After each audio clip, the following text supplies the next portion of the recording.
Hello বন্ধুরা, আজ good Friday বা পূর্ণ শুক্রবার। এই দিনটি খ্রিস্টান ধর্মাবলম্বীদের কাছে একটি গুরুত্বপূর্ণ ধর্মীয় উৎসব। এই দিন যীশুখ্রিস্টের ক্রুশবিদ্ধ হওয়ার ঘটনাকে স্মরণ করা হয়। এটি পবিত্র সপ্তাহ বা ইস্টারের আগের শুক্রবার পালন করা হয়।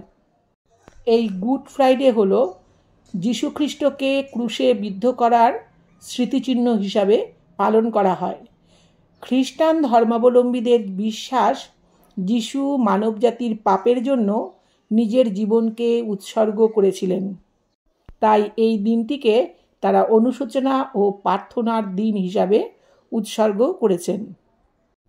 এই দিনটি যিশুর আত্মত্যাগ এবং মানবজাতির প্রতি তার ভালোবাসার প্রতীক।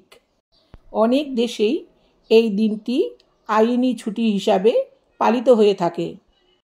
এই দিনটিকে দুঃখজনক শুক্রবার বা পবিত্র শুক্রবারও বলা হয়ে থাকে। এই গুড ফ্রাইডের দিন খ্রিস্টান ধর্মাবলম্বী মানুষেরা যীশুখ্রিস্টের 7টি বাণীকে বিশেষভাবে স্মরণ করে থাকেন।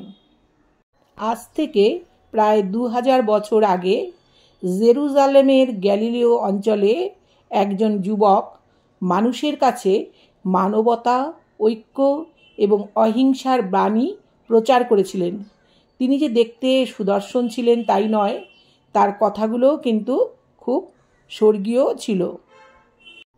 তাই অনেক মানুষ সেখানে জড়ো হয়েছিল তার মহৎ উপদেশ শোনার উদ্দেশ্যে। সেই ভিড়ের মধ্যে এমন অনেক লোকও জমায়েত ছিল যাদের নাকি যিশুর কথাগুলো মোটেই ভালো লাগেনি। এরা ছিলেন ধর্মান্ধ কিছু ধর্মগুরু।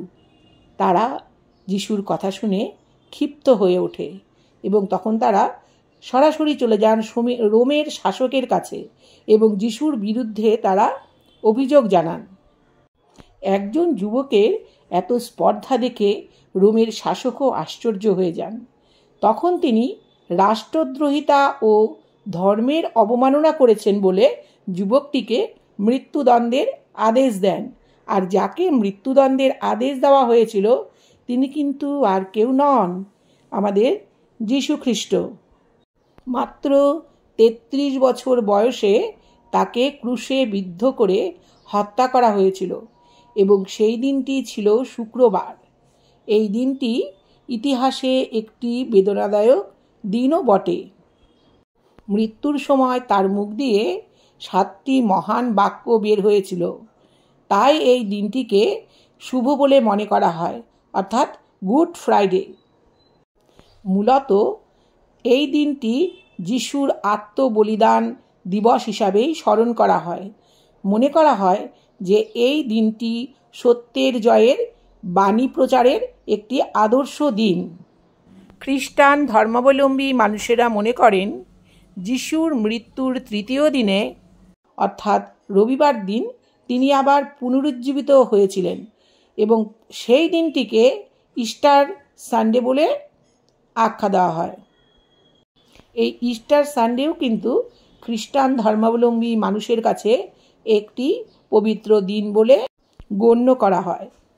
আজ থেকে প্রায় 2000 বছর আগে প্যালেস্টাইনের অন্তর্গত বেথেলহেম শহরে যীশুখ্রিস্ট জন্মগ্রহণ করেছিলেন। তার পিতার নাম ছিল যোসেফ ও মাতার নাম ছিল মরিয়াম। যীশুখ্রিস্টের প্রচারিত ধর্মই খ্রিস্ট ধর্ম নামে পরিচিত। আর এই খ্রিস্টানদের পবিত্র ধর্মগ্রন্থ হল বাইবেল। ক্রুশ কাঠের ওপর যিশুকে রেখে হত্যা করা হয়েছিল, সেই জন্য এই ক্রুশ চিহ্নটিও কিন্তু খ্রিস্টানদের কাছে একটি অমূল্য চিহ্ন হিসাবে স্বীকৃত। ভিডিওটি যদি ভালো লাগে তাহলে সাবস্ক্রাইব করে সঙ্গে থাকার অনুরোধ রইল।